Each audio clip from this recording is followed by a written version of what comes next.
మనం ఏదైనా సొంతంగా మన చేతులతో చేస్తే అసలు ఆ వైబ్, ఆ కిక్కే వేరుంటుంది కదా! ఇలా కార్తీక సోమవారం నాడు నేను సాక్షాత్తు ఆ పరమేశ్వరుడిని మట్టి తీసుకొనొచ్చి ఇలా శివలింగాన్ని తయారు చేసి స్వామివారికి జలాభిషేకము, ఒక్క బిల్వపత్రి, కొంచెం విభూది వేసి ఆయనకు నేను అభిషేకం చేసుకొని, ఒక ఉసిరికాయను ఆయనకు ప్రసాదంగా నివేదంగా పెట్టి, ఇలా నాకు జ్యోతులలో ఆయన్ను వెలిగించుకొని నేను ఆ లింగాన్ని అలా చూసుకోవటం నాకు చాలా సంతోషంగా ఉంది. మనం ఇలా మట్టితో తయారు చేసేటువంటి శివలింగానికి ఎంతో విశిష్టత ఉంది.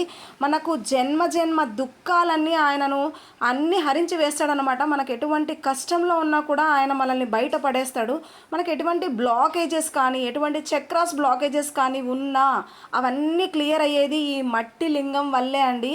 ఆయనకు ఎన్ని లింగాలు మనం పెట్టినా కూడా మట్టి లింగానికి ఆయనకు ప్రాముఖ్యత ఎక్కువ ఉంటుంది. ఇంకా ఒక మంచి రెమెడీ అయితే మా వదిన చెప్పింది.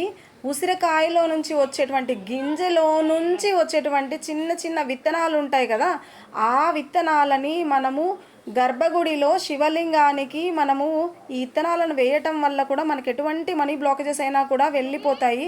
సో నేనైతే ఇక్కడే చేసేసానమాట. ఇంకెందుకు ఆలస్యం, మీరు కూడా ఈ పూజను చేసుకొని మీరు కూడా శివుడి అనుగ్రహం పొందండి.